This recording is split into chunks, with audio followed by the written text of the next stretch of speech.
It's 6 o'clock. Look at me on time. I'm not even on CB time today. This is fabulous. Of course, nobody's here yet. Check my mic. Yep, everything's working. So today is the second half of the chat we started 2 weeks ago when we were discussing boundaries.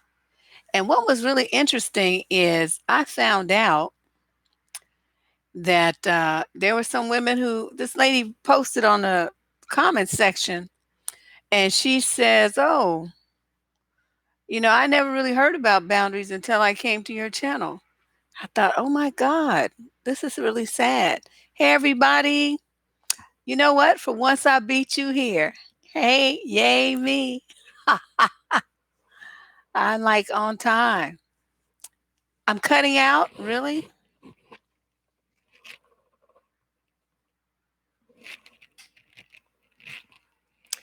That must be YouTube. The sound is good? Okay. My mic was a little, mashed it in there deeper, so maybe that's what it was. But anyway, I have a great discussion for you guys tonight. We're going to, as I started saying, pick up where we left off, I guess it was 2 weeks ago, talking about boundaries. And what was really interesting is that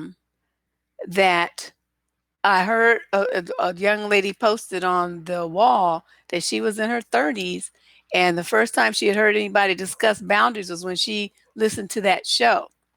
Hi everyone. I've also had some, online chats, interaction on Facebook and Twitter and here on YouTube with some women who had no, oh, that was you? Well, girl, yes. Okay. See, there she is. Let's see folks know that I'm not lying because sometimes they be like, you making that up. It's like, no, I'm not. But she, these young women, I mean, I was hearing all these stories and it just really bothered me. It made me feel just so sad for them because they don't have any clue about what a boundary is, let alone how to set one, and let alone how to maintain them and enforce them and strengthen them and all make people adhere to them, that kind of thing. So that's what we're going to talk about. Now I'm going to have to do a little bit of remedial covering from from the other show, the 2 weeks ago show, because some people missed it, and I want them to be able to understand, if even if they just hear this one, what boundaries are. So I made an outline. Look at me, I'm organized this time.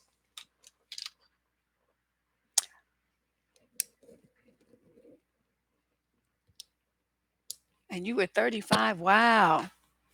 Okay, so let's look at this. What are boundaries?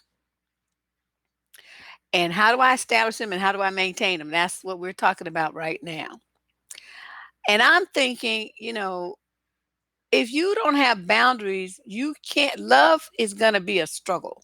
I'm wondering really if love can even really exist because you're doing too much and you're letting people do too much to you.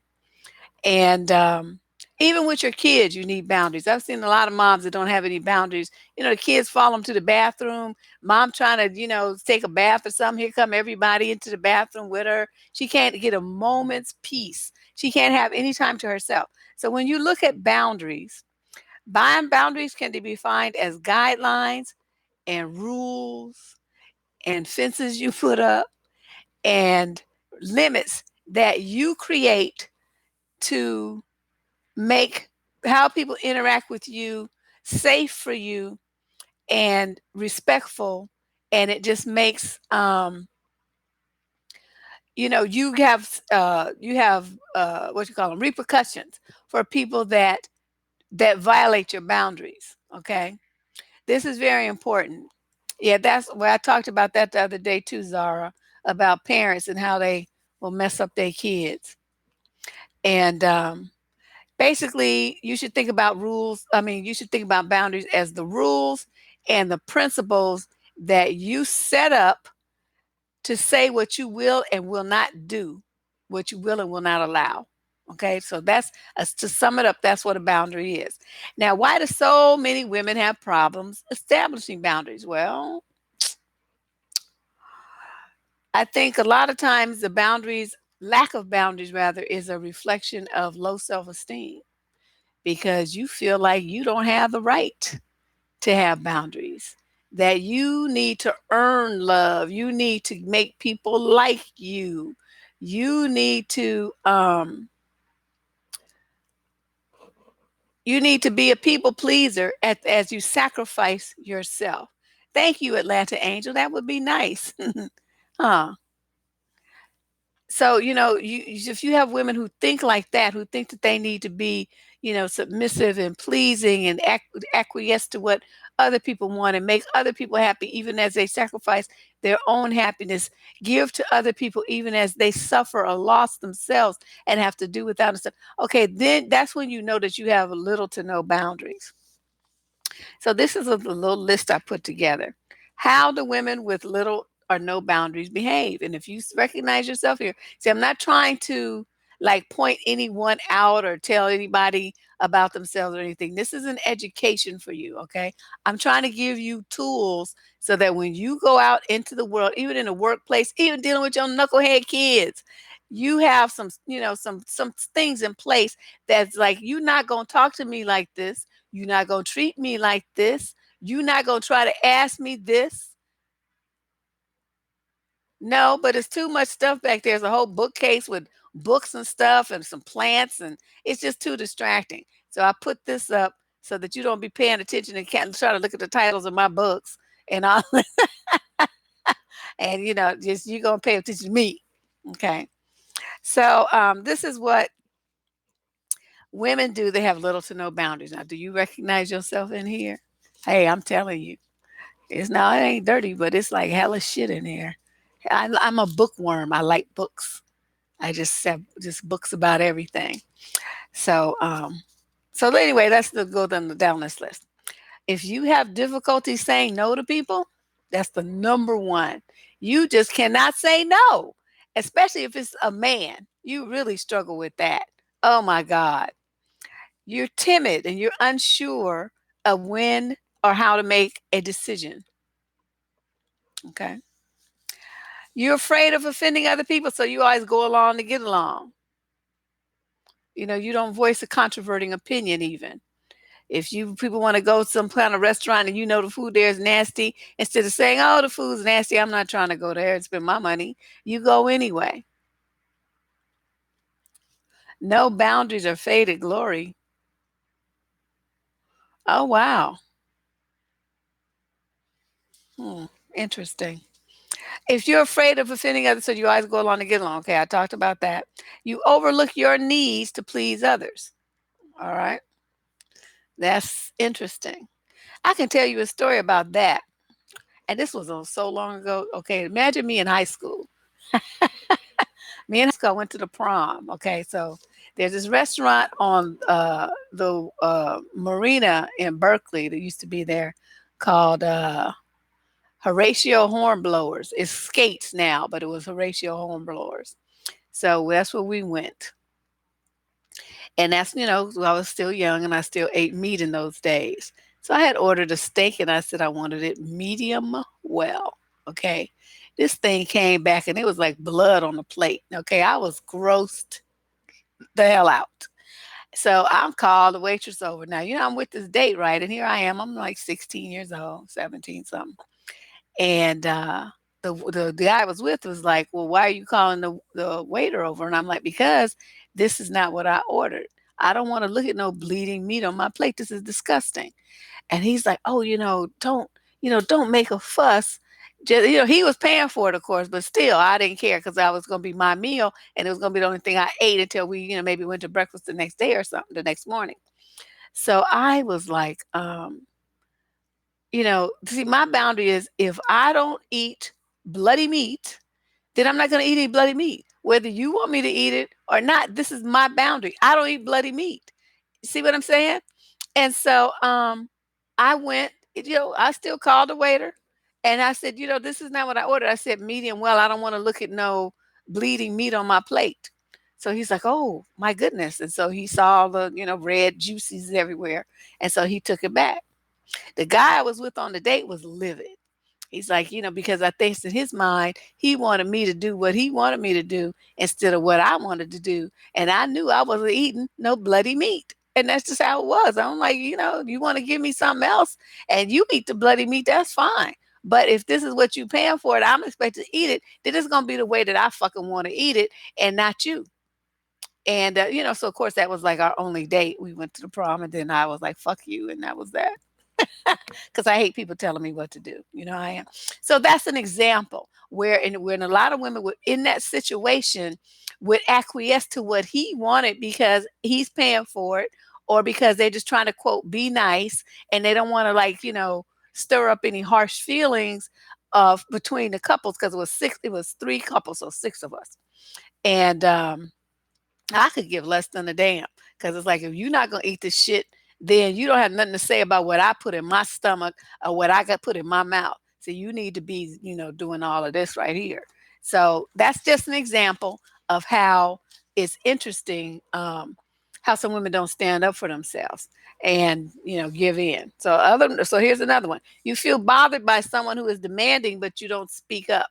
You don't say anything. You can see people like their jaws tight, they gritting their teeth and everything because um, he had told you wasn't using chopsticks, right? Well, what was he Chinese, Korean, Japanese? What? Oh, you got up and left seat. Yep, my girl. That's what I'm talking about. Why he wasn't using chopsticks, motherfucker? People from your culture used to eat with their hands. You have a lot of nerve talking about somebody using a damn chopstick. I bet he did run. Okay, that's a wonderful story. I love that story. It makes me just have bliss. Okay, you are people who are controlling, people who are critical, who are pushy, who are abusive, who are invasive, who are manipulative, guilt tripper, who smother you in kindness when it gets on your nerves. And see, that's a tool too, where you say, I don't want to accept that gift. I don't want you to do that for me.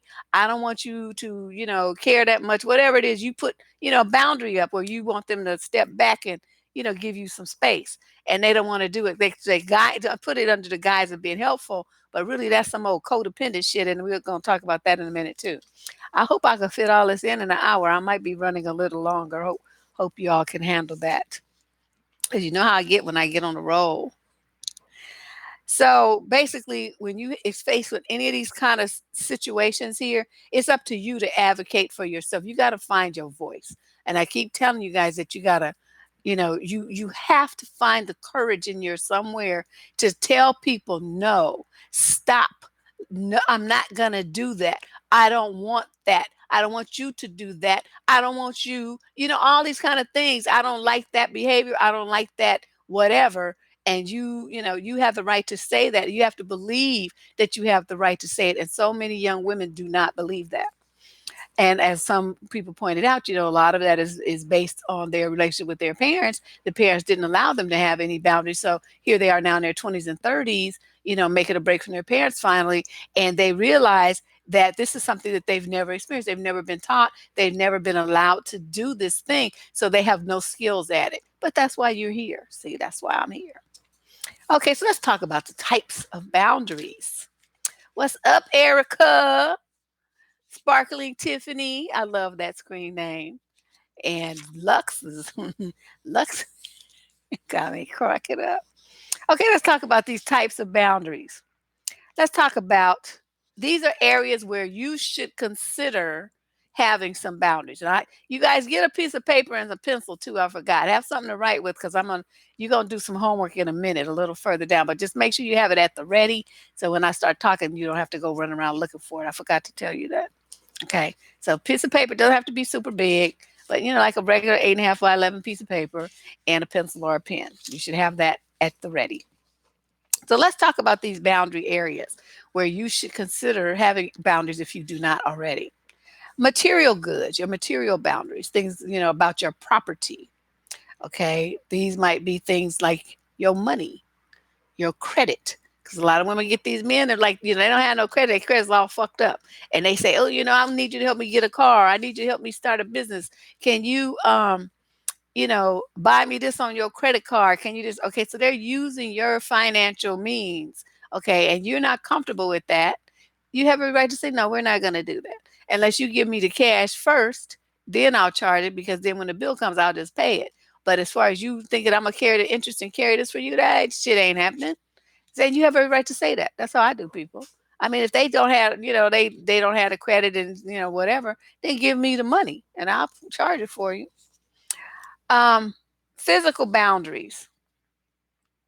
This might be your privacy, your personal space, your body. Those are all, part of it.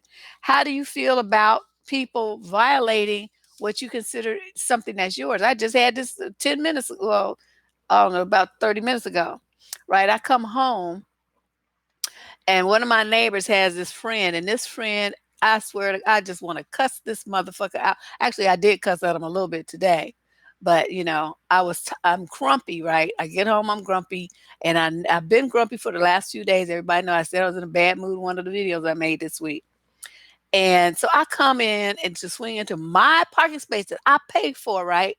I pay for this shit. This motherfucker's car is blocking my access to my parking space. Okay, now you just violated one of the dad's boundaries. So I honk the horn. Nobody comes out. I know which apartment they in because he's done this shit before.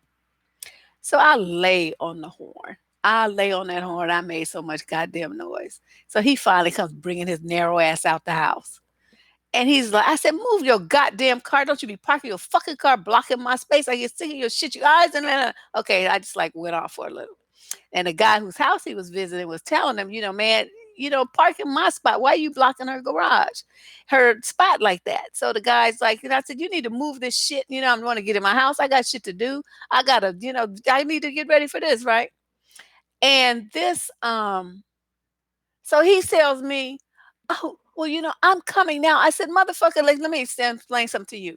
If I ever have to wait for you again, I'm going to flatten all four of your goddamn tires. Then you won't be able to move. And he just looked at me. Well, that's damaging my property. I said, so what, you damaging my access to my fucking apartment and my parking space?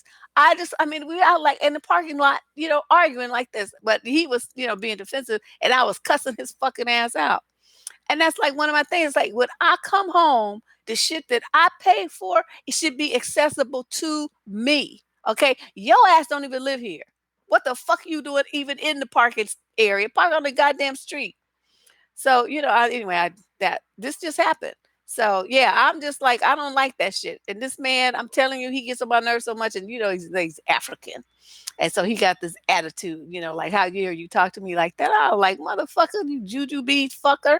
I will cuss your ass. You want me to do it in your language? I'm like, I don't know. Me and African men don't really get along because they have these attitudes. His wife is very meek and mild and stuff. She's a really sweet lady. Her baby's adorable. She's really nice. But these men and her, that she dealing with her husband's friends or family, whatever. uh, no love at all. Okay, so now that I've like totally went on a sidetrack about my event this afternoon, let's talk about mental boundaries. These are things that apply to your thoughts, your values, your opinions. People will tell you, well, you shouldn't think that. Well, why do you think that? Well, that's wrong to think that way. You shouldn't say things like that. I'm like, don't tell me what to do. Yeah, see, I'm like, no, you don't tell me what to do. I think what I want to think. I say what I want to say exactly the way I want to say it. You don't have to listen. You don't have to like it. I give less than a fuck. But it's like, you, this is my boundary. You don't tell me what to do. I don't, you don't have that right. You don't get to tell me shit.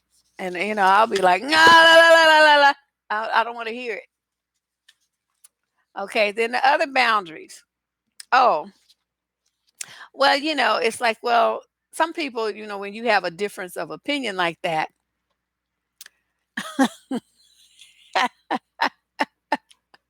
I know. I told you. See, when I get in a bad mood, all that Leo comes out, and it's like I can't even put a leash on it. It just like blows forth like a volcano, and sometimes I scare myself because my temper's so bad. It's just been like that this week. I don't know what's going on with me.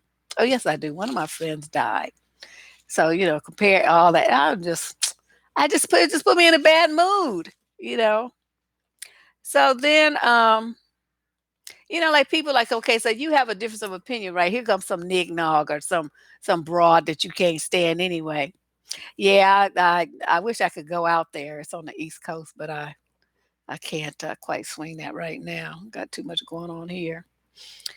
Um, so you'll disagree with a nog, right?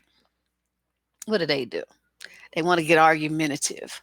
They want to start calling you names. They want to, get all defensive and feel like you're on attack or tell you, you hate black men or that's why you're single. So they try to manipulate you into agreeing with them and, lowering your boundaries so that you can get their approval. I'm like, motherfucker, don't nobody want your approval. You could die and eat shit, die and wake up and eat shit again. I'm not looking for you for no kind of acknowledgement, approval, nothing.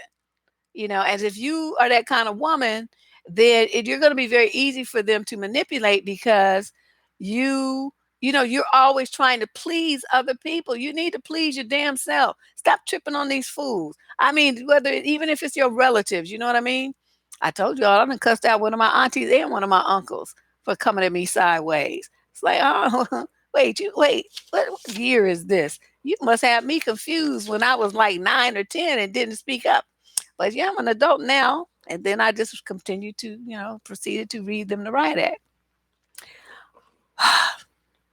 See, my thing is, people you related to folks, right? That was an accident. I had no say in that. I didn't get to decide that you was gonna be my auntie with your bitch ass and my uncle with your monkey ass. I didn't make you to have a voice in those decisions. So here you are coming to me all crazy, talking about, well, we related. I gives no fucks. Yeah, that I didn't have no voice vote in that decision. That happened. It was just one of them things. So, emotional boundaries. You get to separate your emotions and responsibility for your emotions and your responsibility for other people's emotions. Because, see, this is when people start talking about, well, you made me mad. Although this African dude did make me mad, but you know what I mean? When they use that as an excuse for why they hurt you, that's what I'm talking about. I punched your lights out because and blacked both of your eyes and twisted your arm and broke your wrist because you made me mad. You shouldn't have made me mad. It's your fault. That kind of thing. So you have to have a boundary there about what you're willing to accept. And when people get into that state, you say, you have chosen to feel this way based on the words that I said. And um yeah, they might be covert, but that's why I'm giving you all the tools to recognize the bullshit.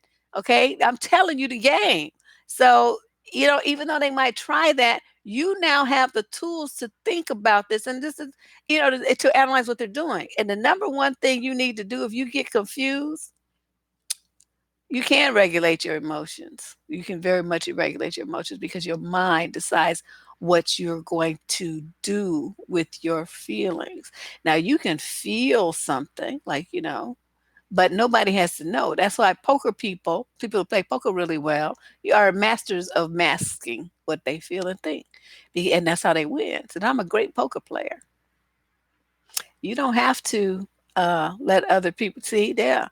That's what it is. You keep that straight face and you can look at other people. Their breathing changes. They start doing nervous ticks. What they do little things. They call those tells.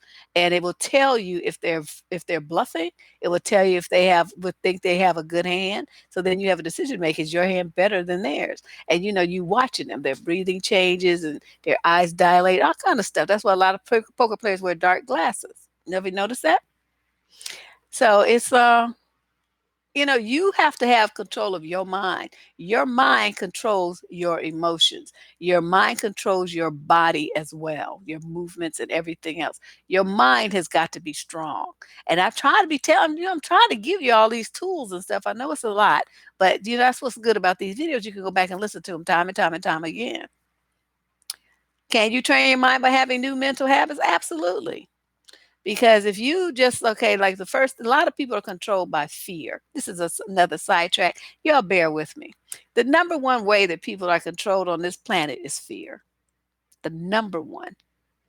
They're so fucking afraid of everything. Then we think about, the white people are afraid of black people. The white people are afraid of brown people. The white people are afraid of, people that have a turban on because they might be a terrorist.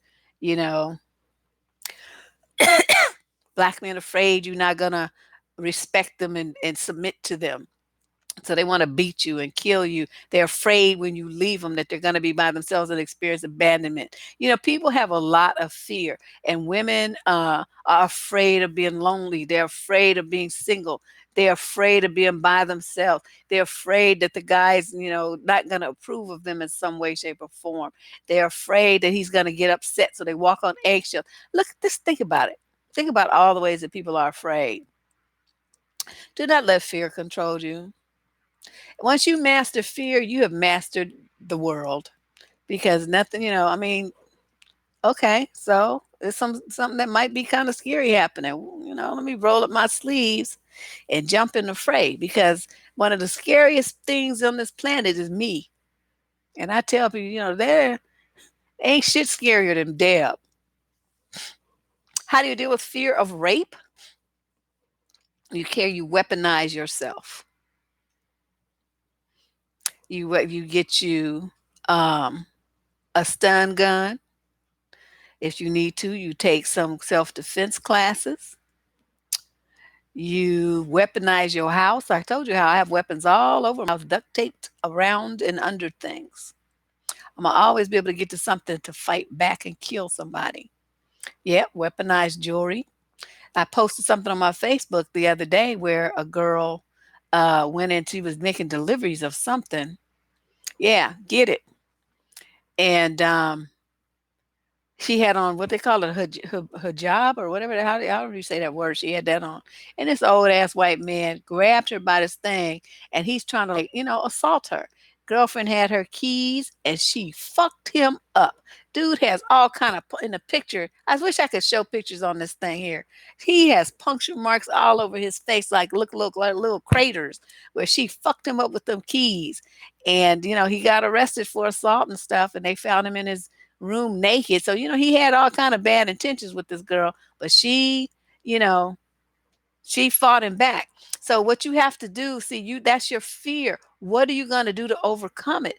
And you give yourself tools, okay? You learn self-defense. You get you a taser, stun gun, whatever. You get you some pepper spray, mace, whatever they sell this in your state. You hit the gym so that you have some upper body strength, okay? This is where a punch comes from. A lot of people think throw with your punch with your arm. Your punches come from your shoulders. Look at any boxer and how they have them big old, like, big wide shoulders. That's where the strength to punch.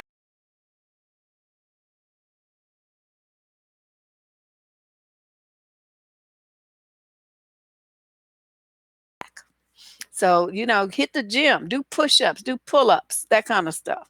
And that's how you can do that free at the park. All right. Yes, honey, throw them bows. That's what happens when you have three brothers. You learn how to fight. I'm like, I wish somebody would come at me so I could use my tactics. I haven't beat up nobody in a long time. That might be kind of fun. Tybo. That stuff with that Jerry, that dude. No, I know somebody who put their back out with Tybo. This dude had exercised since 1970, and he came and he bought the tie. Billy Blanks, that was his name, right? He's a Tybo. He's like, yeah, I'm gonna do Tybo this weekend. Yeah. He came to work Monday, just bent over, staring at the ground. He was so bent over. We was rolling. I still laugh about that because Well, yeah, it does, but I don't care about all that. You need some strength. It's good that you learn to, how to punch and kick, but if you don't have the muscular strength to have force behind it, you just flinging your leg around and flinging your arm around. That ain't gonna help you. So you need, get you some muscles. Right. You got to have some power. All right. So now let's talk about this. So we talked about the emotional boundaries and the sexual boundaries. You got to have sexual boundaries. Yes, you do need to weight train. I used to be a trainer. I was a personal trainer for 12 years. So it's one thing that I noticed too, that as women gain physical strength, they gain emotional strength. And it's really funny how those two things tie in together for women. It's like they're confident when they look in the mirror and they see new muscles and definition, and their legs get muscular, and they have cuts, and their upper arm is strong, instead of having that swing that a lot of women get, they have muscles and stuff. Um, they feel different about themselves. And they tighten up and they tone up, and then their confidence goes up as well. Honey, I got so many. I know, but you know how I do. I mix in the serious with the funny because I want you to be relaxed when you hear what I got to say. I don't want to have it when I'm just drilling you with hard to.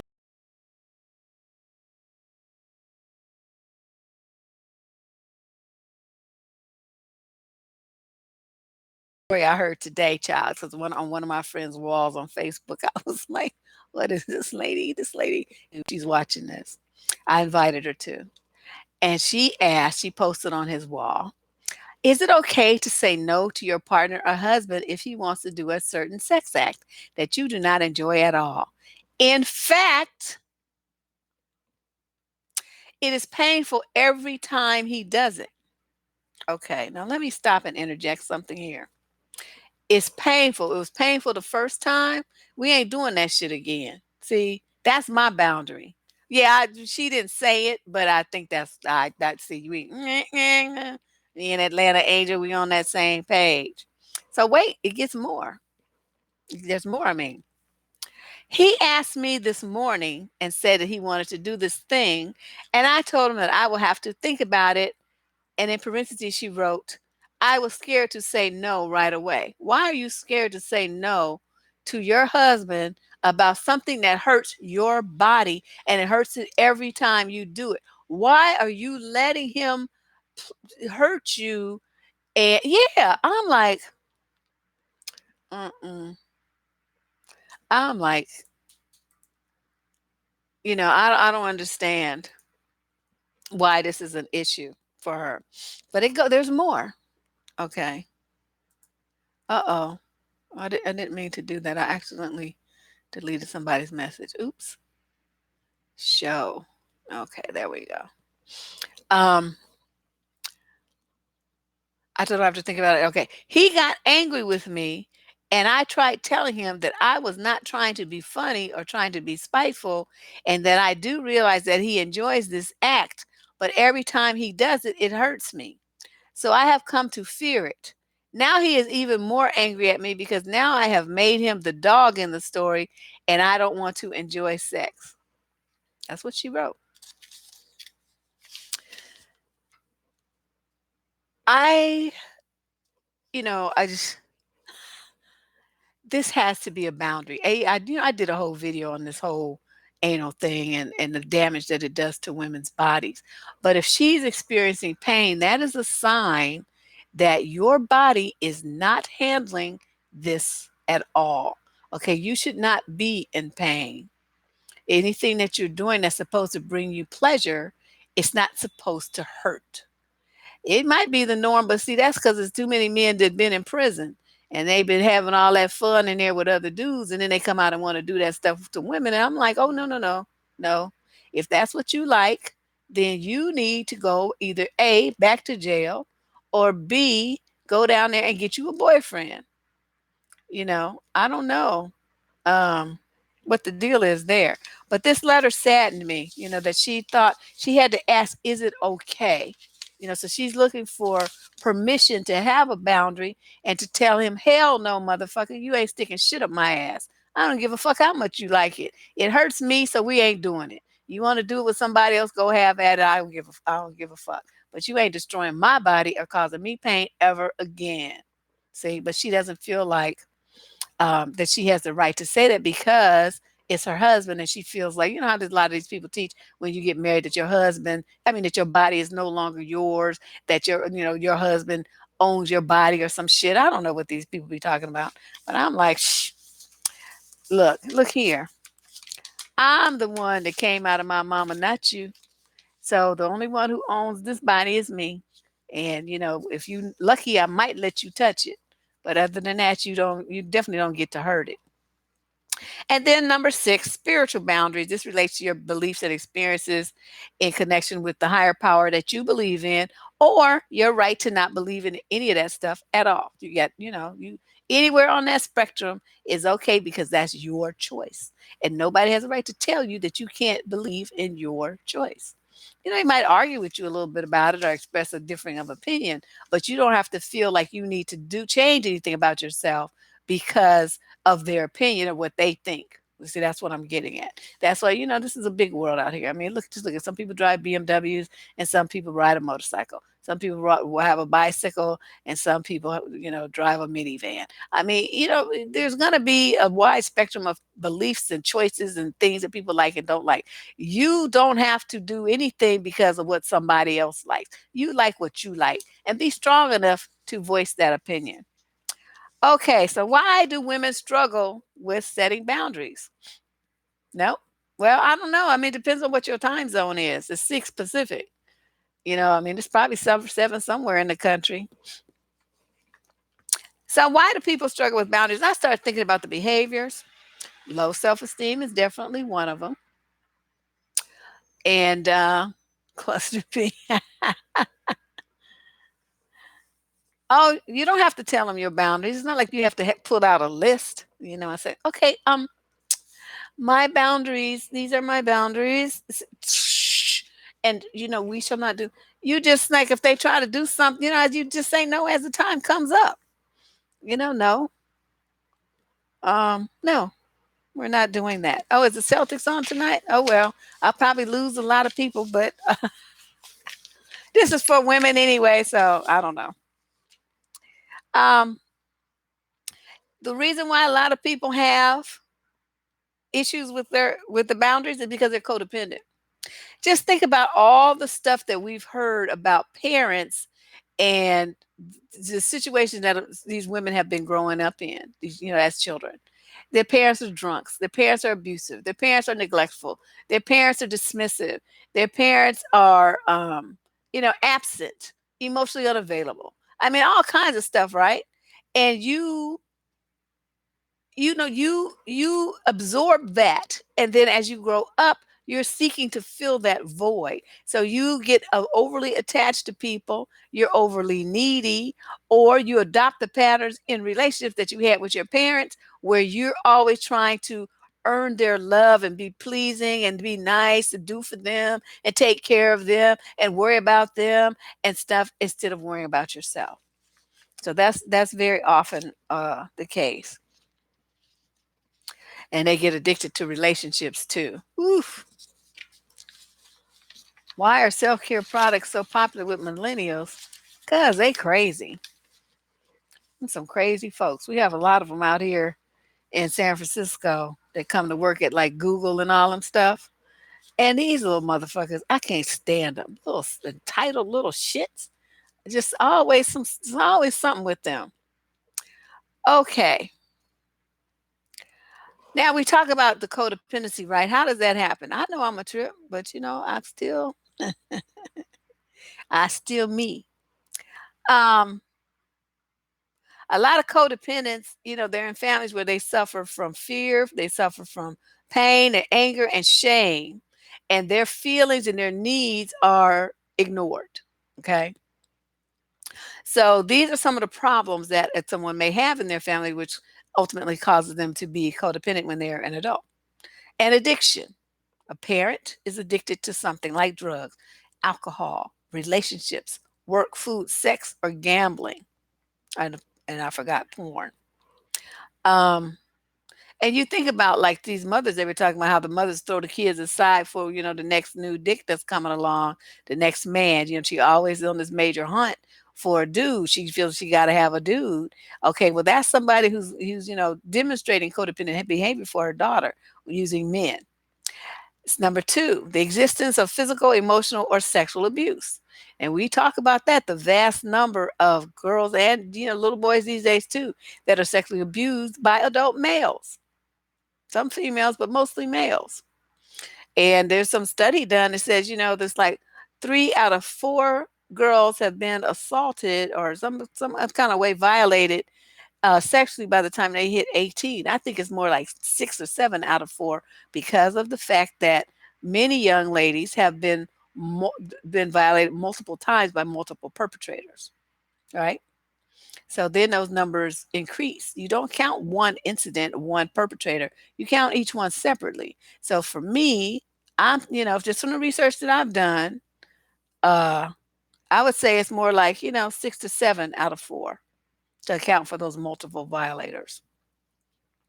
But as a family, these situations happen, right? The family doesn't want to hear it. They're trying to ignore it. They try to pretend like it's not happening. They tell you to, well, so and so didn't mean it, just let it go, this kind of thing. They don't want to talk about it. And a lot of black families, especially bad about that because they are, what happens in our family, you don't be getting folks in our business. It's enough black women men in prison. We don't need to get another one in prison, even though they need to be there. They, the mothers especially, and sometimes the male relatives of this perpetrator will step up and protect this person at the expense of the child. Okay. Let me, man, I've made a lot of notes. I just was like, everything I thought, I put it on this paper. So, you have to also think about codependents, who, um, they find it hard to be who they are because they're always bending themselves into a pretzel trying to please somebody else. It's like I had this dude. Now, just think if I didn't have my boundaries, right? I went out with this dude. These are two stories I'm about to tell you, but they ended the same way. One, I went out met this dude at some club or something, right? And so, a day or two later, he's like, "Oh, we both work downtown. Let me meet you and take you to lunch." I'm like, "Okay." I'm like, "Food, yay!" So I meet him for lunch. We hadn't been sitting at this table 5 minutes, and I got up and left. Let me tell you what this nigga did. So we're sitting there. You see my eyebrows. I never tweeze them. I never shape them. I don't do nothing to them. This is it. What you see is what you get. So I'm sitting there right now. He's sitting across from the table from me, and he's like staring at my face. And so I'm looking up at him, and this is what he says to me: "You would look better if you shaped your eyebrows." And I looked at him. I said, "Who told you that you was the eyebrow sheriff of the fucking world?" And he's like, "I'm just saying, I just think." I said, "But I don't give a fuck what you think." I said, let me get up. And I got up and left. That was it. You don't, I'm gonna keep telling y'all, you don't tell me what to do. You don't even hit at trying to be critical about anything here. Because if you do, then you got to go. And some people say, well, you're a narcissist. That may be well true. I don't really care if I am or not. But I'm just saying, I'm not gonna let now say somebody who's a beautician or what they call them, esthetician or something says, girl, I could do a facial for you and it would, clear up some, whatever. Okay, this is somebody who's a professional and she's offering her services and it's showing me where it's gonna be beneficial to me. She's not criticizing what I am. There's a difference. You see what I'm saying? There's a difference. And so he was sitting there. I got up and walked the fuck out. Another time I was on a date with some other dude, right? So we ate or whatever, and then we decided to go into the bookstore. That's when they still had bookstores. Now you get everything online. So we went into the bookstore, we browsing around, we are at the magazines area, and he's looking at some stuff. Suddenly I'm looking at some, I don't know what I was looking at, but I was like, he was on one side of the aisle at that end, and I'm on the other side at this end over here. So he walks down where I am, and he has this hair do, like black hair do or something, some kind of hair magazine for black women.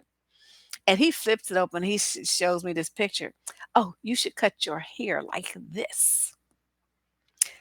And I looked at him. I said, I'm not cutting my hair, motherfucker. I just spent all these years growing my hair out. What the fuck are you talking about? You don't tell me what to do with my hair.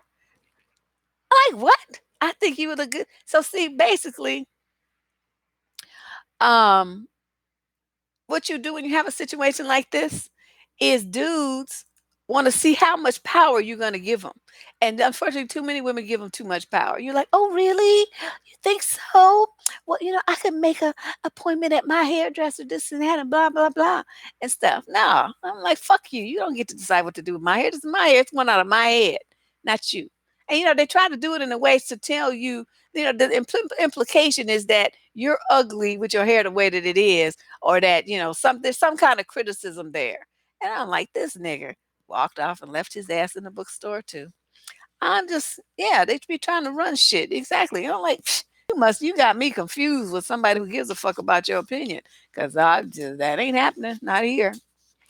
So now let's talk about these codependency. Cause I'm going to tell you, I was thinking about this right. I'm making this list. There's a there's some crossover, but the codependency issue where you focus more on other people than you do yourself, and you caretaking and also with men it's different than with women. It manifests itself differently. And I was like, oh, as I looked at my list, I'm like, oh, but women do this and men do this. And like I said, there is some crossover. But let me share my brilliancy with y'all. Okay, if you are a female codependent, it's hard for you to establish and maintain boundaries because you put others' needs and feelings first. Have you ever known a man to do that? When does a man ever done that? Okay, see what I'm saying?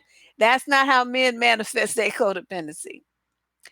These women don't know themselves. How you gonna know yourself when you always trying to please somebody else all the time? All right. You feel like you don't have rights. You know,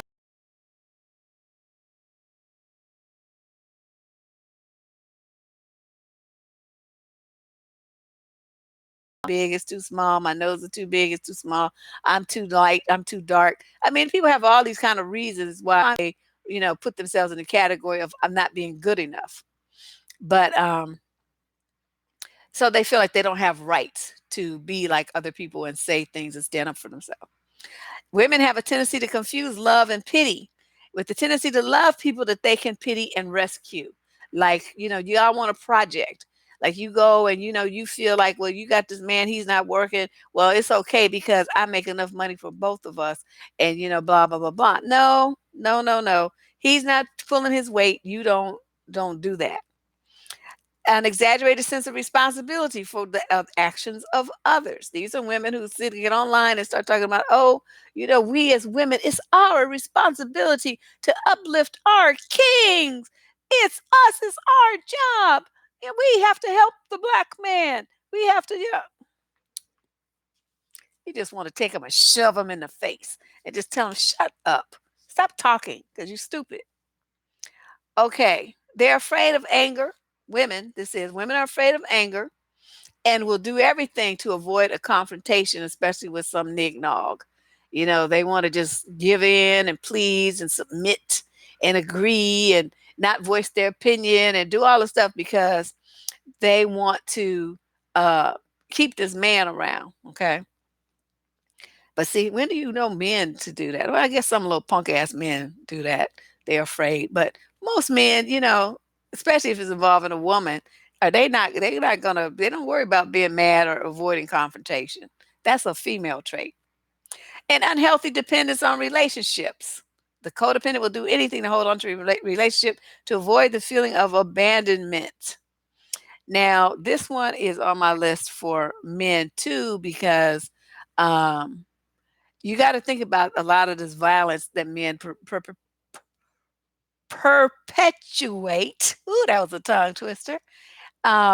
When a woman tries to leave them, they just lose. They just go batshit crazy. They want to stalk you. They want to beat you. They want to kidnap you. They want to kill you because they're so upset that you're going to leave them and they won't have access to them you anymore. They have this horrible fear. And that's why a lot of them are verbally abusive, because they want to break you down, because in their twisted little mind, the weaker that you are, the less likely you are to leave them. Okay. A lot of women think that these guys are powerful. They're actually very, very weak. That's why they need you to be even weaker and more injured and hurt than they are. So they feel like they had an upper hand. They have difficulty making decisions, so they tend to do nothing or let others decide for them. Well, how many women you know do this? They don't do, oh, I should do something, but oh, I'm not going to, oh, I need to ask so and so what I should do. Or, I can't really make a decision. I have to ask my husband. I have to, they put the responsibility for their life and decisions that impact their life off on some other person. It's just very childish and silly, but they're afraid. I mean, they're afraid to make a mistake. And I can't tell you how many women say, come on, girl, let's go do this. Let's go do. Oh, I can't do it. I have to ask my husband. The ones that are worse are the ones that say, I have to ask my kids if I could go. Ask your kids when them little motherfuckers pay a bill. That's, you got to pay the cost to be the boss, and they ain't no kind of boss or nothing. An extreme need for approval and recognition and acknowledgement to feel like somebody. Yeah, girl, I'm telling you. They said I got to ask my kids. And I already know if somebody says that to me, that's a dumb bitch. I don't want to be bothered with you. No, I'll be like, no, that's okay. You don't have to ask your kids. Because I'm thinking, I don't want to go nowhere with you. You're going to be just driving me crazy. I can't be bothered. See, my boundary.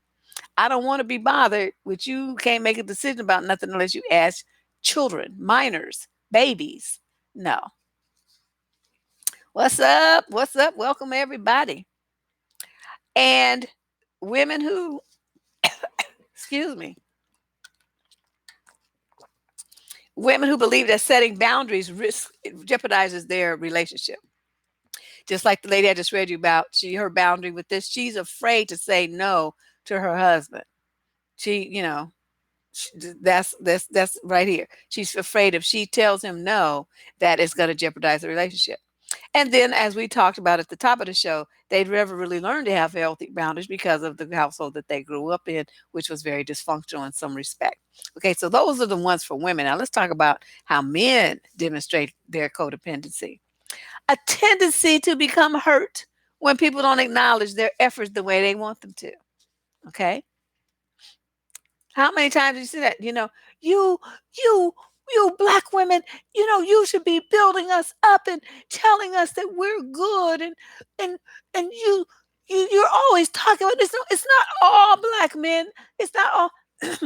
Okay, they get all hurt. This is so seriously butthurt. Yeah, I know. It's like all over YouTube, Facebook. Oh my God. It's like, oh Jesus Christ. Y'all just want, I mean, you just want to bring in a whole team of violinists because putting some music to that little sad track they be singing. It drives me crazy. Males, an unhealthy dependence on relationships. The codependent will do anything to hold on to a relationship to avoid the feeling of abandonment. As I said, the women will bend over backwards, but in the men, they will hurt you. They will not let you leave. They will threaten you. They will beat your ass.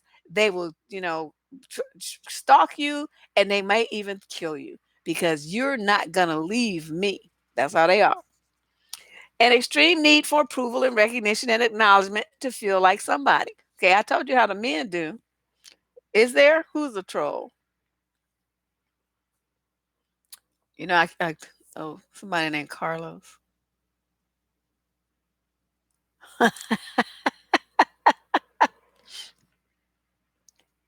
I need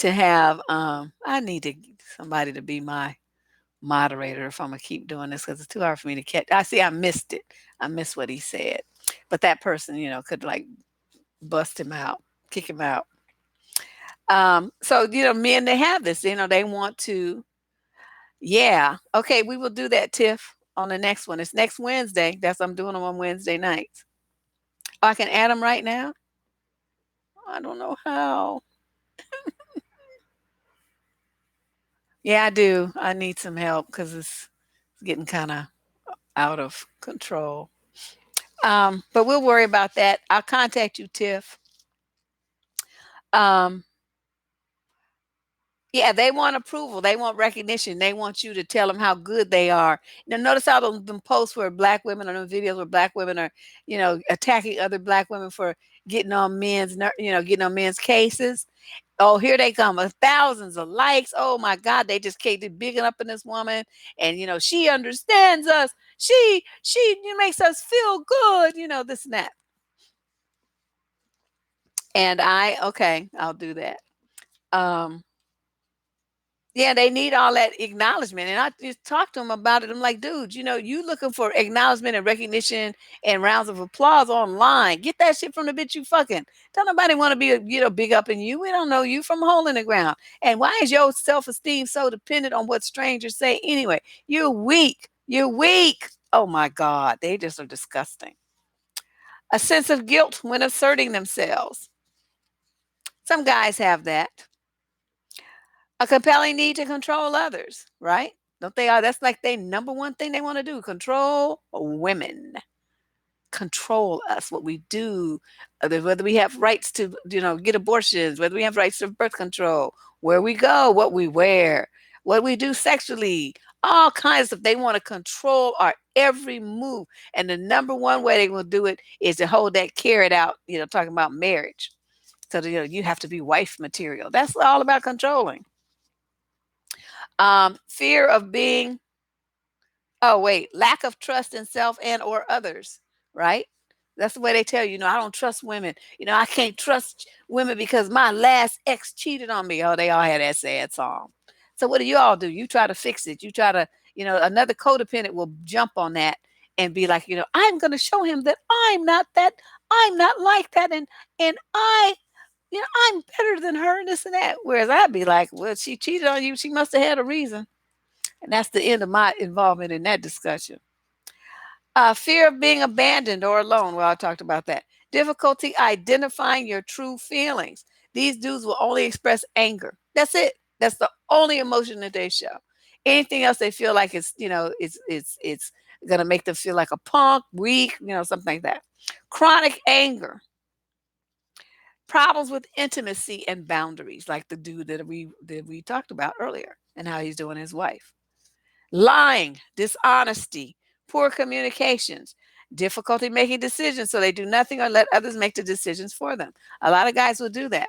I remember when my husband, we first started dating, and I'm telling you, he was like 12 years, 15 years older than me. This man comes in and he's looking, he has some clothes and he's like, well, can you pick out clothes for me to wear? I'm like, what you talking about? Pick out clothes for me where you to wear. Are you colorblind? I'm like, what? And he's like, "Oh, I just thought it'd be nice for you to pick." I said, "Well, this is what we're gonna do. You know how you've been picking out your clothes every day since, before you met me? I want you to continue to do that. And if want you to wear a certain thing, then I'll buy it and I'll bring it over here for you to wear. But other than that, don't ask me to dress you. You ain't to." So he never did that again. So we had only been dating, I don't know, maybe 3, 4 weeks when that happened.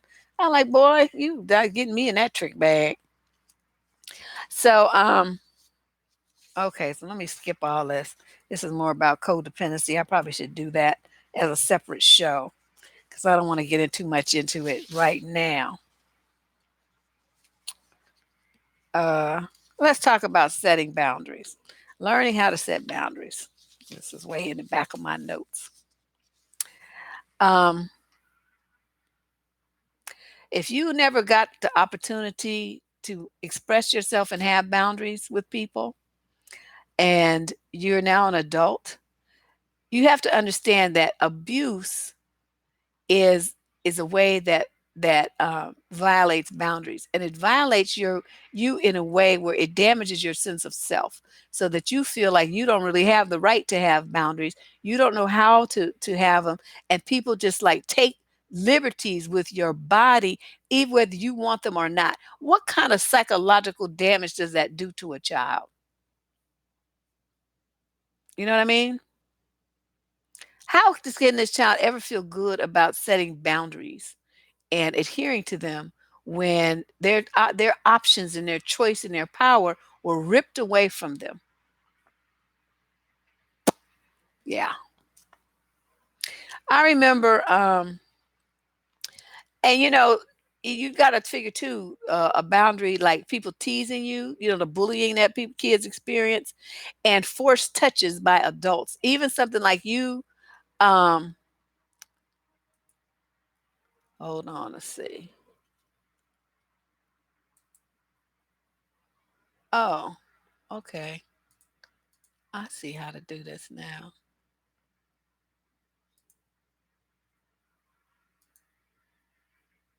Sparkling Tiffany is now a moderator for your channel, for your chat. Sparkling Tiffany. So if you see Carlos and them,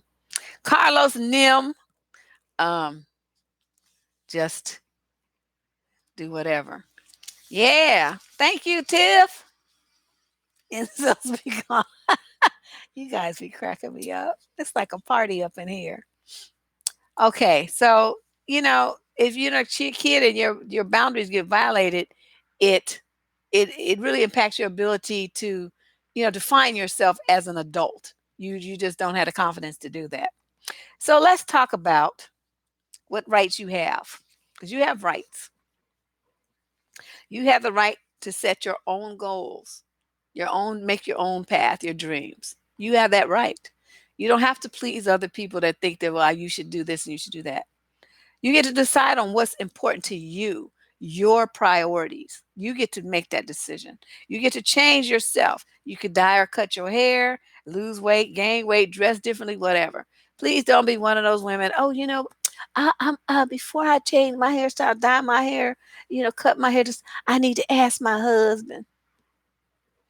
It's your body. You get to do that. Um, you develop yourself and show the world your talents and skills.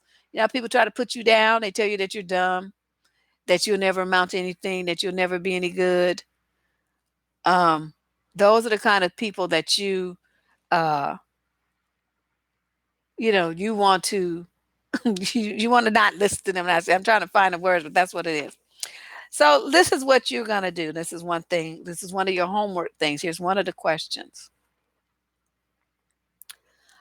Um, so you're in a situation where you feel that your boundaries have been violated. So you want to write down how you feel when they're doing that. Write down how you feel and how you handle the request or the demand that person puts on you. How often, this is the second question, think of some examples. How often in the past, just say month, have you said yes to something that you really wanted to say no to? And this is your paper. So if you want to make a note about the situation to, get it in your head, because this information is going to help you later. It's going to help you reflect on when you did something that was not in your own best interest. And it's helpful to see the situation that you made that decision. Okay. So if somebody's talking about you, um, you got to figure, and you don't say anything. Why didn't you speak up? What prevented you from asserting yourself in a way that would make you stand up to this person? What made you hold back? Okay, this is another thing to write down. Reflecting on those situations, that you let somebody get away with something. Why did you do it? And then how you felt about it, and then um, what prevented you from stepping up. So you could say, it doesn't have to always be like me where you just blow somebody's hair back. Like, say somebody's talking about you and they're talking about your weight. Okay, they're talking about your weight. You have the right to say, I really don't appreciate you talking about my weight. I want you to stop. Talk about something else. You have the right to say that. Of course, they may not do it, but you still have the right to say it. Okay. You have the right to say, um, I don't know, say somebody just like me, criticize, he want to criticize my eyebrows. You say, you could say please, you could say, okay, this is a polite person, a normal person who's not me would say, it's really not right for you to criticize my eyebrows. I want you to stop. But, me like to say, fuck you. Who gives a shit what you think about my eyebrows, motherfucker? No. Basically, you get the same result, just different language. Or, somebody wants to borrow your stuff. Remember I told you about the girl who borrowed my shirt, my silk blouse, and I didn't ask them. She never asked me. She asked my roommate and funked up my blouse forever. So, a boundary I thought I had in place, but was with my roommate, do not ever use my things. Don't touch my things. And you definitely should not be loaning my things to your funky friend. You know what I mean? I don't know if he was trying to find something to pick on me about. Cause that's my thing. This is how they do. That's the beginning. It's like a test. And, they want to test about, um, am I writing a new book? Oh, I'm writing like 6 books at the same time, but none of them are finished. Um, they want to test your boundaries and see if you even have any, and how assertive you are and how you stand up for yourself. And if you observe, like he says something critical, right? And you sit there, you shrink and you feel small and you say, "Oh, really?" Or you or join in like, "Yeah, I know I need to do something with my eyebrows. I guess I'm gonna have to go." So you're joining in on the critiquing of yourself.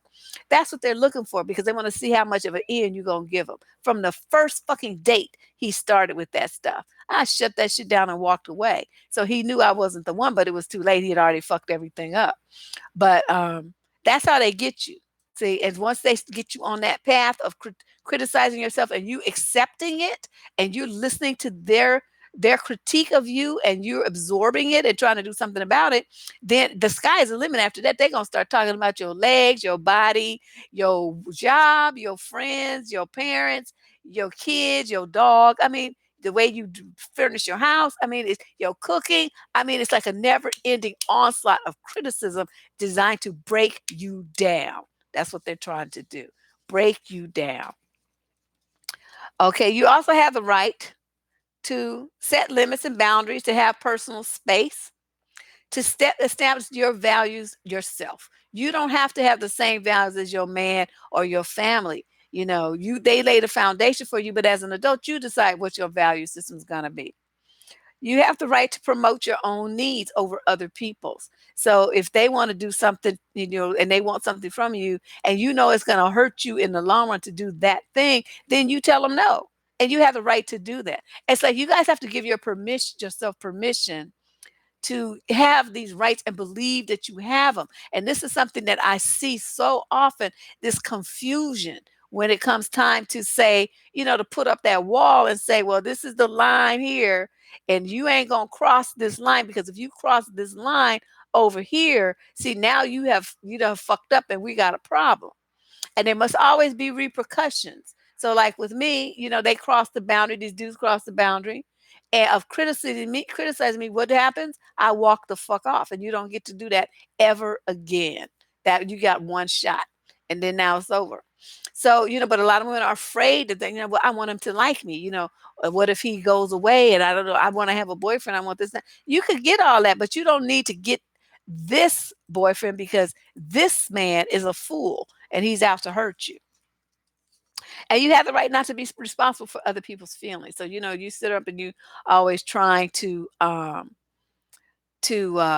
say things in a way that won't make other people upset. And there's a fine balancing line. I mean, if you have like you in a relationship with somebody and they've done something that really, was egregious, and you sitting there and still just blowing their hair back, you're worrying about how to tell them how they're hurting you without hurting them. See, no, you hurt me. The sky is the limit. Now I'm about to just dynamite your ass, because you don't, you have just messed up. You crossed the boundary, and now all signs of me caring about how you feel have gone up in smoke. You get the no fuck zone. That's where you are now. You have the right to be listened to. You have the right to be spoken to respectfully. You have the right to be treated with dignity. You have the right to walk away from a relationship without being threatened about what will happen to you if you leave. You have the right to be independent, even within a relationship, to make independent decisions, independent choices that don't have anything to do with that man. You have the right to your own spiritual beliefs. You don't have to be the same religion as the man that you love. You don't have to be the same religion as your family either. But they need to respect your choices. Okay? You have the right to decide what you're going to look like. You have the right to choose who you share your body with, and when, and where, and how often. All of that is your choice. Just because a man is married to you, as you can say, put a ring on it, all this stuff, that don't give his motherfucker monkey ass no rights to you. You ain't a slave. You ain't on no auction block.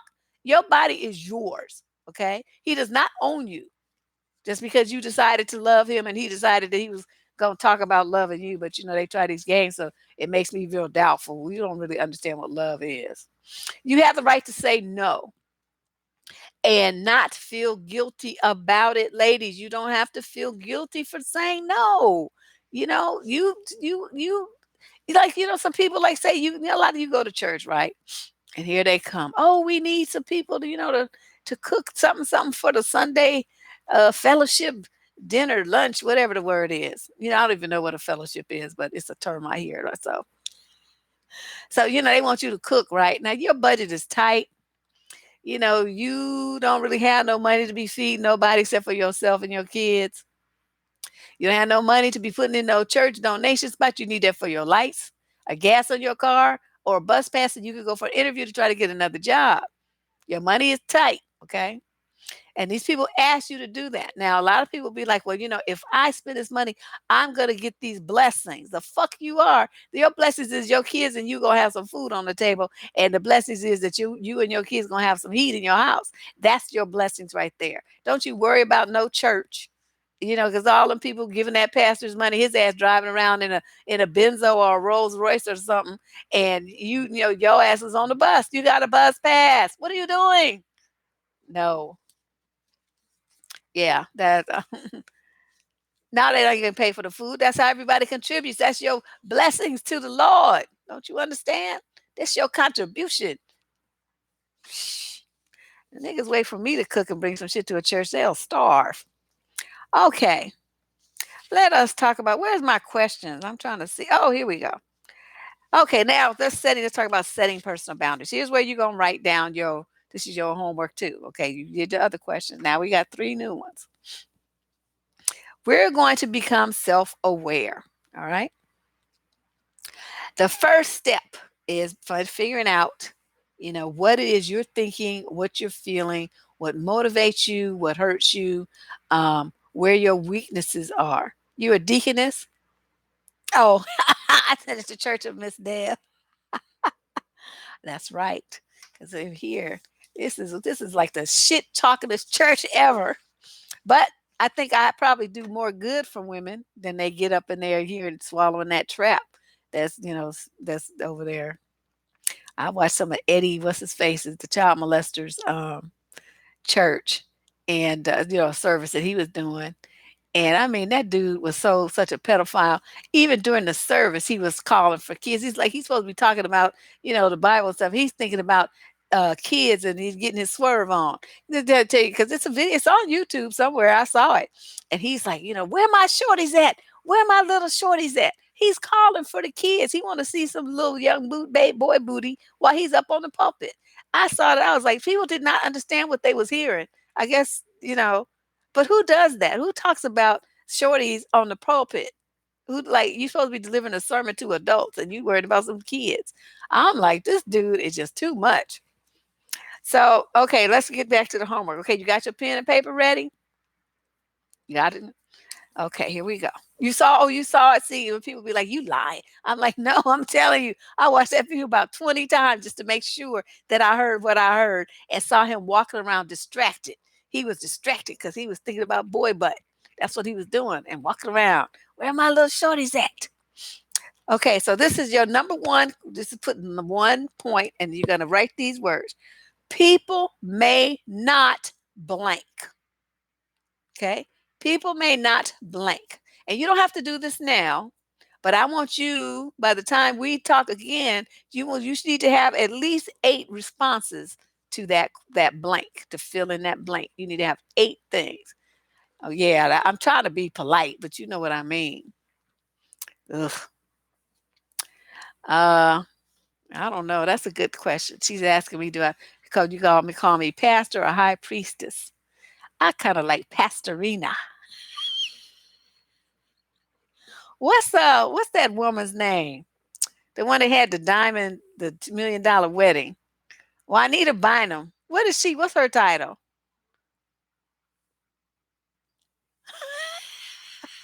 What's Juanita Bynum's title? Whatever her title is, I want to be that. I know. Prophetess. Because I'll be looking into the future trying to tell y'all what's coming for you if you don't fix this stuff. Okay. Oh my God. She let her cat walk on the keyboard and y'all thought that she was talking, typing in tongues. Come on now.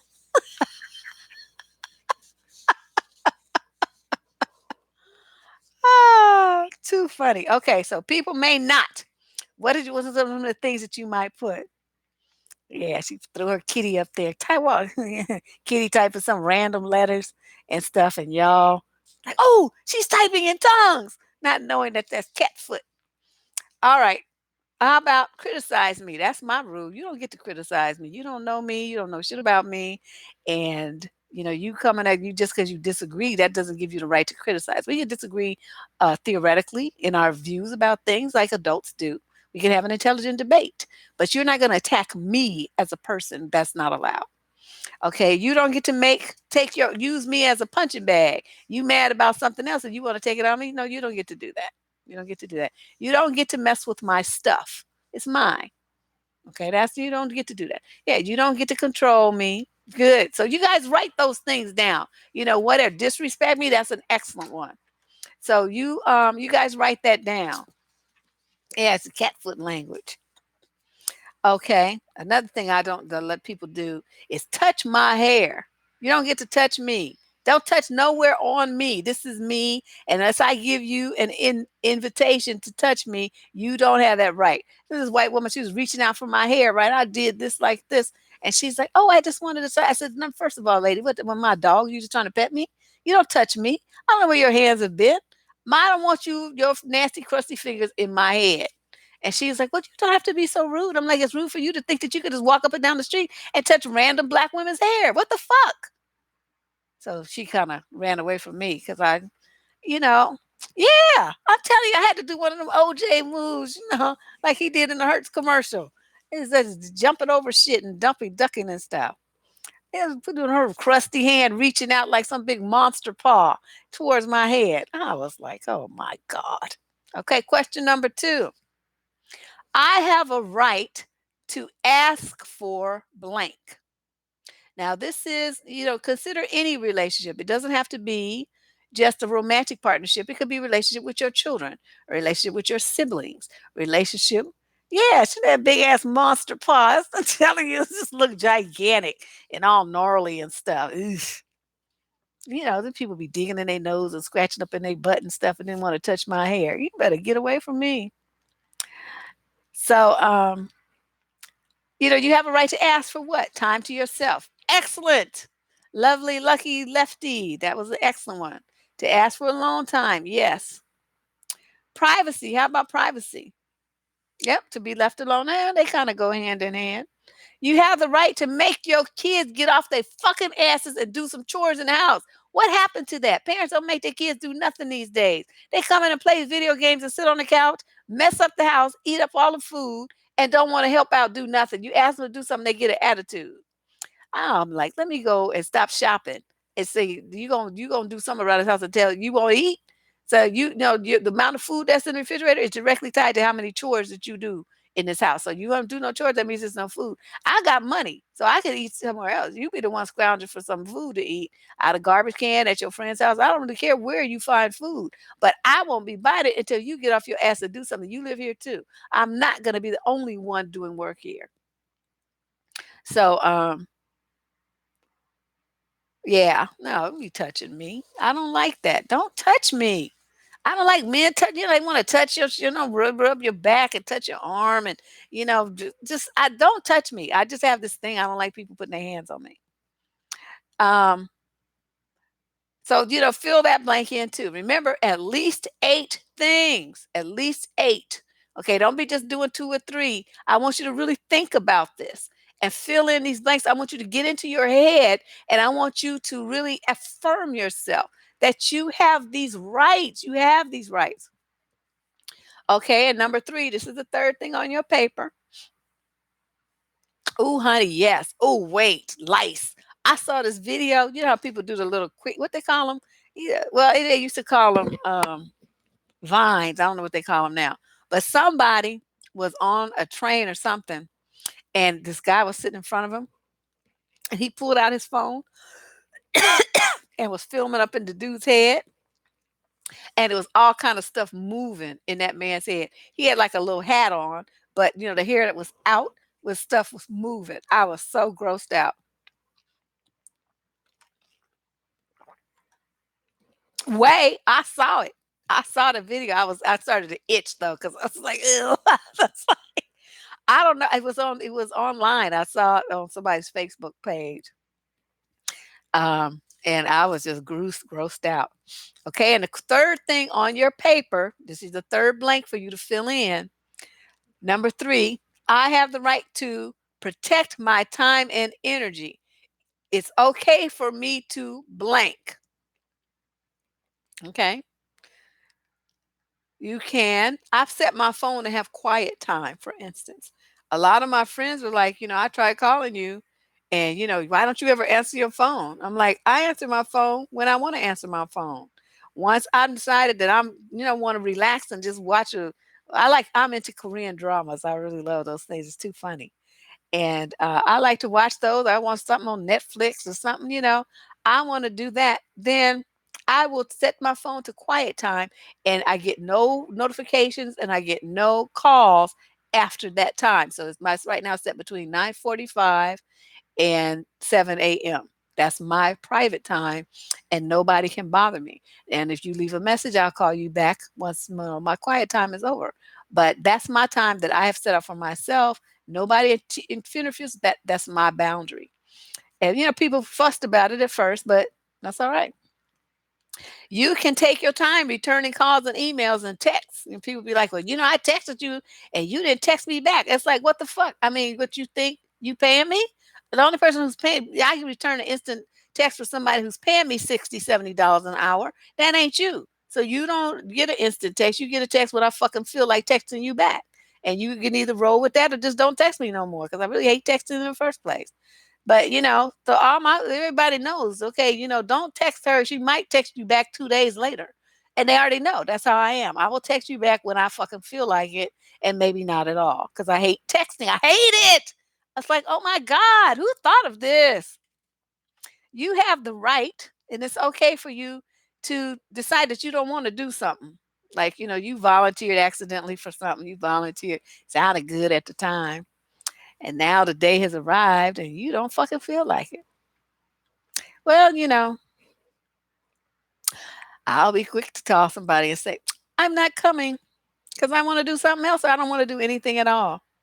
I have a really, really, I mean, my schedule is insane. So when at nighttime, a lot of times by the time my phone goes to quiet time, I'm on the couch passed out, been already passed out because I'm exhausted because of like my totally full schedule all day, ripping, running, talking to people, going to meetings, setting up stuff. It's hard. That's why I thank you, Sparkly Tiffany, for helping me. That you might not seem like a big deal to me, to you guys, but even this it takes a little pressure off of me, and I greatly appreciate it. I just like, whoa, this is fabulous. Okay, so let's talk about setting your boundaries. It's really hard, I think, for some people, but just start with baby steps. Okay, start with baby steps. Yeah, you see, I'm on an hour and a half. Well, this will probably be a two hour video because I just have a lot to say. Um, you want to start by setting up some um yeah, and I want to you guys in your comments if you would like to, if you want to, you don't have to. This is optional. Maybe share a few of your tips for some of these questions, some of your answers. Nothing too personal, I'm not asking you to do all that. But kind of give some women who maybe missed this or they're going to see it later, they're give them some ideas for how you solve this problem or what you did for the exercise. And maybe, it'll kick in something for them to be, oh yeah, that's a good idea. And then they write that down. You know what I mean? So you guys can be teachers too by, leading by example.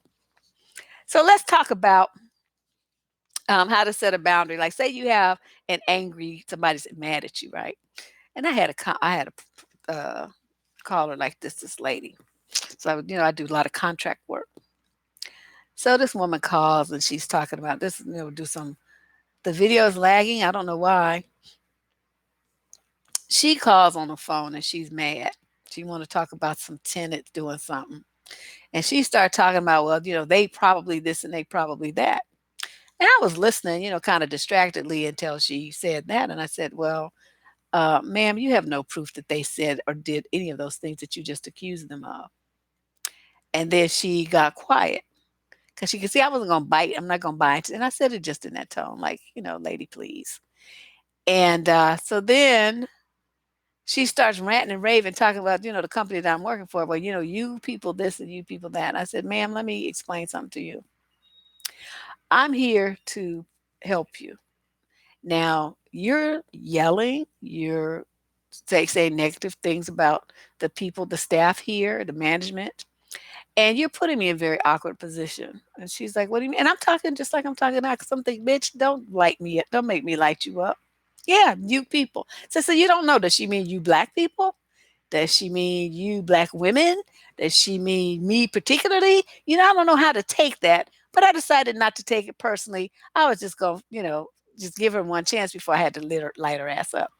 So she proceeded with this, and so I said, well, let me explain to you how this is going to work. You're going to stop yelling. You're not going to use any profanity, and you're going to respect me because I'm the one that's trying to help you. Now, if that is too difficult and challenging for you to do, that's something you don't really feel like you can handle right now, then you want to keep yelling, I will hang up. And then you will have the opportunity to cool yourself down and call back another day. So, which one is it? Which one do you want to do? And I was calm just like I'm doing that because I'm like, I'm not bothered. But if she had got said one more, you people, or, something like that, see, then she was going to get, so she was just going to get lit. And so she just sat there quiet. I mean, we were like breathing on the phone because I'm waiting for her to say what she wants. What's her decision? Because either I'm about to hang up or I'm gonna give you the answer that you want, and then I'm gonna hang up. But right now we're at a crossroads here because you acting up, and I'm not gonna tolerate you acting up to me on the phone. And so she just sat there. So I'm seriously a good, I don't know, 45 seconds or so went by. And then she says, oh, well, I guess since you're on the phone, I'll just get the information. I said, well, that would be great. Now to give me the information that I need to look this up. So then she gives me all the data, I find information she wants, and then she goes away. She called again the next day. She was like, hi, Deborah. Like we was best buds. I'm like, this bitch right here. But, I handled her in a way, I didn't escalate. I didn't get into it with her. We wasn't gonna go there. Because when I get really mad, it's very bad. Like I told you at the top of the show, the dude I was outside cussing out. And plus these people pay me a lot of money. So I don't want to fuck that up. I want them to be like impressed so that if another contract comes up, they will call me. And then I could charge them $20 an hour or even more than I'm charging now. So, you have to think about things like this. I look at things as with no long range. And so this guy who managed the apartment, he was watching me, he was listening to me, and he's like, gosh, you are so smooth. How did you handle that? I'm like, she ain't nobody. It's not anything to get upset about. She was upset, but I'm not going to let her get me upset. Speak more on boundaries on the job. I sure can. Well, you know what? Give me a hint though. What you mean? I'll tell you one thing I witnessed. This dude, he comes up to me and he had like these dried flowers, right? And he's like, oh, these look really dead. You think I should throw these away? And I'm thinking those are his flowers, right? I'm like, well, they look like they've seen better days. I said something, innocuous, something like that. Your boss touching you.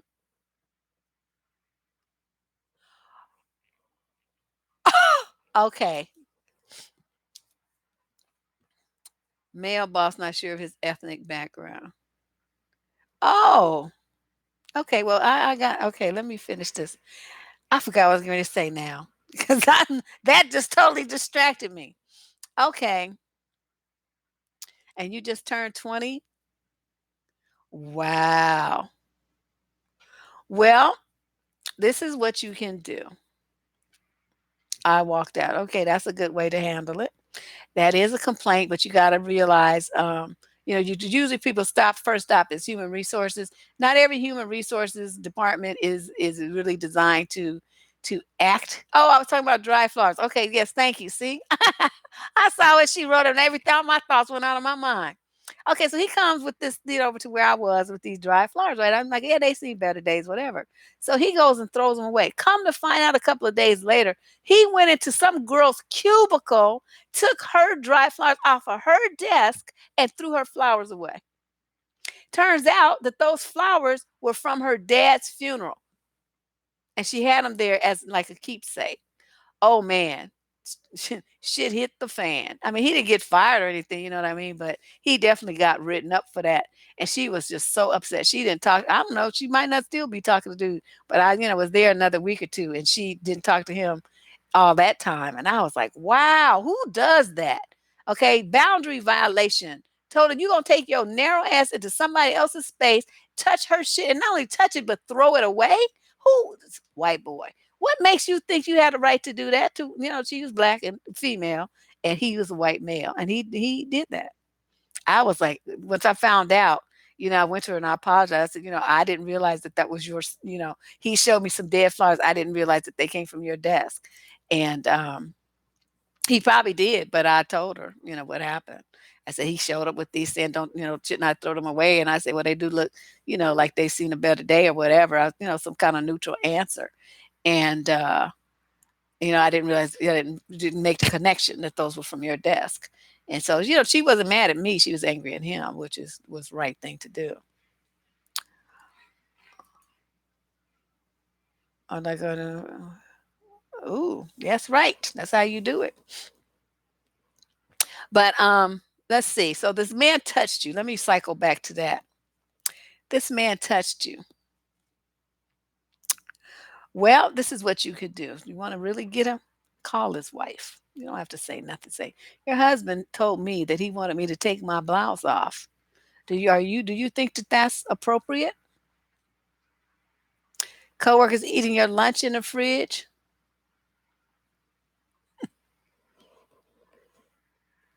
Yeah. They have these kind of, you bring the thing with the ice pack in it and stuff. That's what I would do. I would not put, I don't even, because them refrigerators, okay, first of all, how many years has it been since that refrigerator was cleaned out? Let's start there. It might be growing all kind of new cultures of new fungus and stuff, and it's going to be creeping into your food. That's like, no, no, no, no. But yes, I would call his wife, and let me tell you how I had to do this. At this one point, I was renting this apartment, right? And I'm very particular about where I put my stuff. So I happened to come home one day, and with landlord, before they enter your property, there's your rental unit, they're supposed to give you written notice, right? 24 hours unless it's an emergency. Like a pipe burst, and then they got to go in because something like that. That's different. But if they have uh, a planned repair, something like that, they're supposed to give you a written notice. So I come home and I notice some stuff is different in my apartment. I'm like, I'm not the one that lives there, so I didn't change it. So I set some traps, and who is this? And figured out who it was. It was the landlord. And he came to my door one night. It was like 11, 12 o'clock, midnight, something like that, when I had been in the bed and being on the door, right? So I opened the door with the chain on. I'm thinking, is it a fire? I mean, why are you beating on my door? And he wanted to come in my house. I'm like, no, anything that you need to do here, we'll make an appointment. We'll do it later. I closed the door, locked the door, put both the deadbolts on and the chain. Okay, so then I'm like, okay, so he's coming to my house, and now he's coming up here trying to get in my apartment at 11, 12 o'clock at night with me here by myself because my boyfriend wasn't there at the time. You know what Deb did? I went downstairs because he's a Chinese dude, and they live down one floor down from me and on the other side of the building. I walked over there on the door. Oh, hi, Mrs. Lee. Did you know that your husband's been coming in my apartment with illegally? Did you know that he came to my apartment and tried to get in last night at 11 o'clock at night? Why was he at my house? Ah, blue hit, honey. Let me tell you how loud that woman cussed his fucking ass out in Chinese. And you probably heard that shit 3 miles away. She went smooth the hell off, and I knew she was because she had a terrible temper. I could saw her in action. He never came to my apartment again.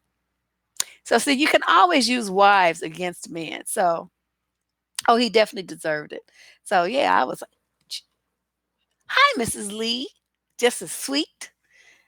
But yeah, he got probably punched, kicked, all kind of stuff he got.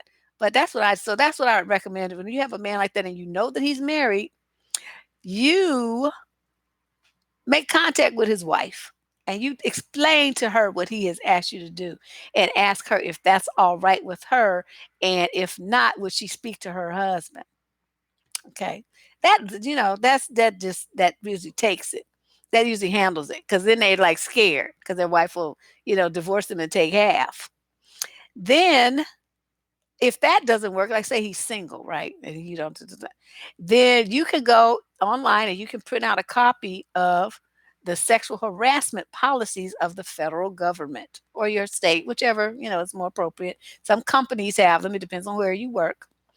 And then you circle the part that he violated. I've also done this.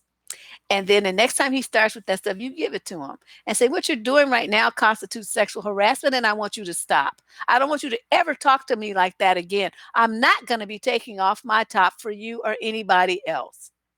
This is my place of work."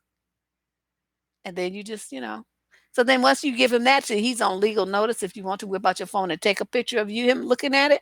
So that's your evidence that he knows that it's sexual harassment because you've given him notice. So anything that you do after that, as far as getting an attorney and filing a lawsuit against the company, naming him as an individual, we will fly and you will get paid. That's what I like to do. I don't get mad, I get even. So he's single, but I'll contact his daughter. Yeah. Yo, don't you what if he has a weak wife? So what? She still knows now, and it's still gonna spread around the time. See, you could go and spread around the company what he did and how you told his wife. So he'll be humiliated at work. That also works too. I love humiliating people. So they look like a chump and they look stupid and they lose respect. Yeah, she'll still be pissed. And what if she might have brothers? So even though she might be weak, she might have crazy relatives, a crazy daddy, a crazy brothers. You know what I mean? You just never know. But I mean, that's always the first stop for me. I'm gonna tell somebody who's got influence over you. It's gonna be your mama, your wife, your daughter, somebody who's gonna check your ass and make you feel like a snake. All right. Okay. Man, it's getting dark. I better hurry up. So you want to learn how to set a boundary with? Yeah, I do. You know how I roll. I'm not. It's no. Yeah, call it mama, dad, whoever. Some woman who's gonna be in your ass. I'm gonna tell her how you about you because you not acting right. So as far as saying no to like extra commitments, I talked about that. You decide you don't want to cook and serve at the fellowship lunch or dinner, whatever they call it. You just say, "Oh, I need to decline this and that." And some people like to offer a reason. I never offer a reason. I just say, "I don't fucking feel like it." Or just no, I'm not going to be doing that. And that's the end of it for me. I don't know. People say, "Well, why?" I say, "Because I said no." That's how I do my daughter. I don't give offer explanations and, you know, reinforcement reasons. I just say no, and that's the end of it. I'm not doing that. It doesn't matter why I'm not doing it. I'm not. And that's all you need to know. Um, how do you set a boundary with somebody who's critical of you? It's not okay for you to say those things to me. It's not okay for you to talk to me like that. You need to stop, you know? And whether they do or not, that's not the point. Because people will be like, well, they didn't do it. That's not the point. You're missing the point here. The point is you reinforce your boundary. And if you don't speak up, if you don't say anything, that means you don't have any boundaries. I want you guys to get used to saying no to people. I want you to get used to, advocating for yourself and speaking up. Find your voice. And like I said, you don't have to be like me because I know I'm an extreme example, but I'm hoping you can fall somewhere in the middle. You don't have to be I'm like way, left field over there somewhere. But just be somewhere in the middle. Don't be a yes girl and a sweetie pleaser type. But I don't want you, no doormat. So you be somewhere in the middle where you stand up for yourself. You make people talk to you like they have some damn sense. You make people treat you with respect. You don't let them do anything to you, treat you any kind of way, treat your property any kind of way. You say no, you say stop, you say that's unacceptable. I'm not going to tolerate that. Okay. Yeah, you don't need to explain why you walked out. You just walk. So you got 2 legs and 2 feet. You don't need to give a reason. Just go. And the last one is to get you to understand, when you set a boundary, what we just were talking about, you don't need to defend it. You don't need to debate it. You don't need to over explain your feelings or make up excuses about what you got to do and all this other kind of stuff. You don't have to do that. You just say no. You just be direct. They'll probably give you some, pushback, but you stick to your guns and just keep saying no. I said no. No, I'm not going to do that. What part of no do you not understand? No, we need to stop having this conversation because I'm not going to change my mind. No. As my ex-boyfriend said, no, Know. He was a nut. But yeah. And then the final thing to say on boundaries is you need to back up your words that you say, because I'm trying to get y'all to have the courage to say these things. Back it up with action. Just like you say with men, if you cheat on me, we're through. How many of y'all really leave him though? Oh, well, he didn't mean it.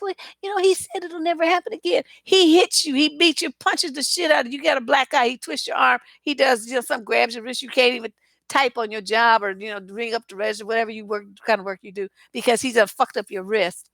And you stay with him even after you said that was your boundary. See, you don't adhere to the boundary. You let it go. You let it slide. I don't want you to do that. You have to teach people how to treat you is that so that they know that you mean what you say, and that for that there must always be repercussions for their negative behavior. So if you say I'm gonna quit you if you do this and that to me, you disrespect me, you talk to me crazy, then that's what you need to do. Otherwise, don't make the threat. If you tell your kids you do such and such a thing, I'm gonna beat your ass, or I'm taking all your video games, you're gonna be on punishment for a month, blah blah blah blah. You need to follow through. Don't be weak, especially with your kids. And once you learn, especially if you're single, you got some badass kids. You could be fucking yourself out of a good relationship with a guy who comes on willing to accept both you and your child, but he's not going to deal with your kid being a brat and disrespecting you or him. So that's something to keep in mind. Um, we'll have to deal with the gaslighting. Seem like, didn't I talk about that in a video already? Gaslighting. Go on the channel Lux and do search, search the videos and find where that's one of the tag words, because I know I talked about that probably in a couple of videos. Well, unfortunately, yeah, I don't have time to do it now 'cause it's getting dark, and I still haven't set up my lights. They over there in a pile. But yeah, just check at that, and then if we need some more conversation about that, we'll have to do that in another video. But anyway, look at this. We almost on 2 hours. Yeah, there's like 360 videos on my channel now. I've been cranking them out. Considering a year and a half ago is when I really first started using this channel, and there was like 6 videos on it because I really didn't use it. And, okay, maybe 10, but but now I've been cranking them out. So you guys have been fabulous. Thank you for sitting here listening to all my crazy stories, and make sure you go out and do your homework. Do your homework. I really, this is an integral part of you guys getting the strength and healing a lot of injuries that you have. That's going to require you to do this work. Okay, I can't do it for you. I can just merely give you the tools to make it happen, but you have to actually do the work. Okay, so sit down, get in a quiet spot. Think about the answers to those questions. It was 3 at the end and 2 or 3 at the beginning. So you have like 5 or 6 things that you need to really work on as your homework. And then, like I said, if you feel that you are willing to share some of your insight, do so please under the comments for this video, and I would greatly appreciate it. I'm sure some young girls that maybe missed this live discussion will appreciate as well. You guys are the world to me. I do all this work because I just really believe in you, and I think that you guys can all be such even more fabulous than you are. Okay. Deb Cooper from survivingdating.com. I'm about to sign out and give me some food. My stomach's growling. But thank you, Sparkling Tiffany, for stepping in and stepping up to help me. Okay, I'll do that. I'll find somebody next week when you come into the thing and you want to help moderate. Just let me know because I found that I can do it from right here in the chat, and so we can do that. But I appreciate the time that you spent, Tiff, and everyone else. Thank you for sitting in with me, and I will talk to you later.